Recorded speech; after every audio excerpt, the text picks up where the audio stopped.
You've told yourself you don't play office politics. You don't suck up, you don't brown nose, you just do good work. And you think that makes you different. It doesn't. It makes you predictable. Because while you've opted out, everyone else is still playing. And that decision, it's already costing you the promotion. Today, I'm breaking down 5 rules that actually decide who gets promoted, and none of them are written in any handbook. When people hear office politics, they think of the worst version of it. Gossiping, favoritism, backstabbing. And yes, that exists, but that's the low-level version of the game. The people who actually progress, they aren't winning because they gossip more. They're winning because they understand people better.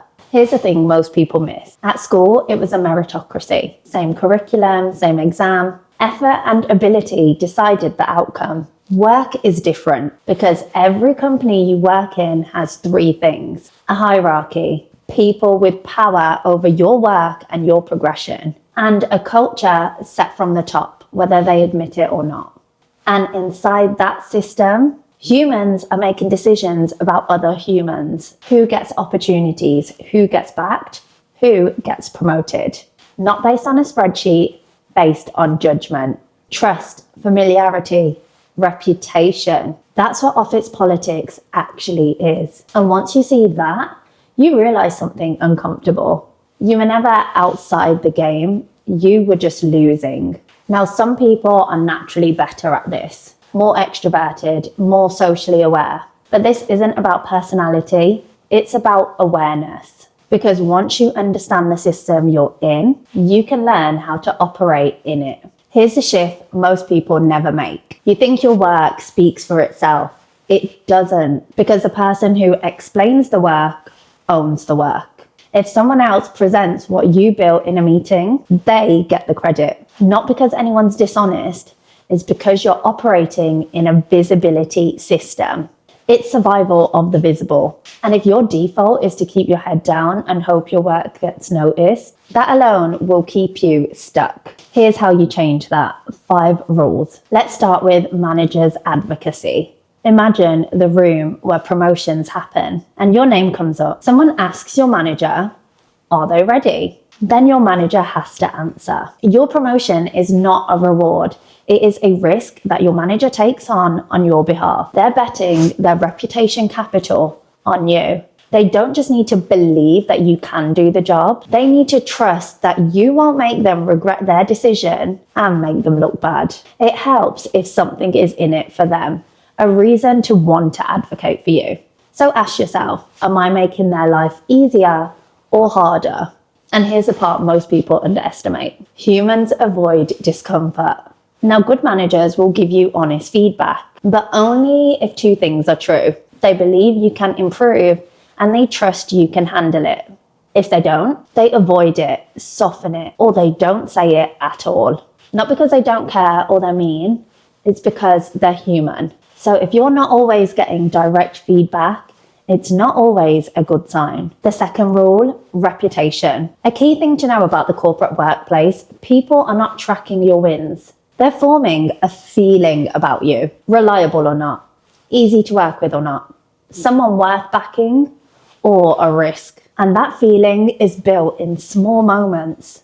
The way you communicate, handle pressure, what you're like when something goes wrong. A one-off moment can outweigh 10 quiet wins. And this is where emotions come in. One frustrated reaction, one defensive moment, that sticks because people remember how you made them feel, not just what you did. A reputation is easy to destroy and hard to rebuild. You need to align, don't outshine. This is where people get it wrong. They think visibility means putting themselves forward. And it can, but direction matters. Shine the spotlight upwards. Make your manager look good, align with their goals, support their priorities. That's not brown nosing, that's positioning. Because you will not get promoted by someone who you make nervous. You get promoted by someone who trusts you to represent them. Now, your manager is your main advocate, but they're not your only one. You need sponsors if you want to increase your chances of getting promoted. People with influence, people who will say your name in rooms that you aren't in. No one is coming to discover you. And that's the thing most people miss. Proximity creates perception. If you're close to high impact work, you look high impact. If you're close to failure, that sticks too, even if it wasn't your fault. And then there's culture. Every workplace has one, whether it's spoken or not. Some teams bond over drinks, some long hours, some over how they communicate. People naturally back people they feel comfortable with. That doesn't mean you have to become someone that you are not, but you do need to be aware of it. Because if you don't fit in one way, then you need to stand out in another. Now, rule 5, trust gossip and information. This is where real office politics comes in. First, stay out of gossip. It gives people information they can use against you. So second, know who you can trust. The workplace isn't neutral. Information moves, conversations get repeated. So be intentional about what you say and who you say it to. And this matters even more when it comes to your ambitions. If you're seen as someone who's about to leave, you stop being the safe investment. 2 people up for a promotion, 1 staying, 1 leaving. The decision's already made. And finally, don't embarrass important people, even when they're wrong. You are not rewarded for being right.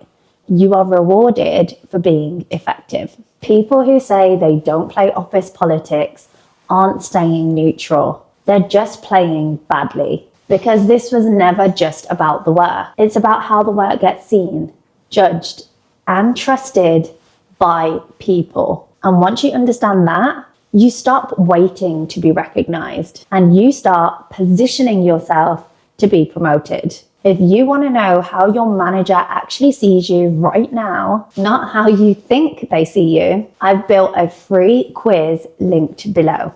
And if your default is to keep your head down and hope your work speaks for itself, watch my video on why keeping your head down is career suicide next. That mindset alone is why people stay stuck. If you give me your time, I don't take that lightly. Subscribe so I know that this is worth building. I'm Jag Daluel. Let's keep getting into the subtext and I'll see you next week.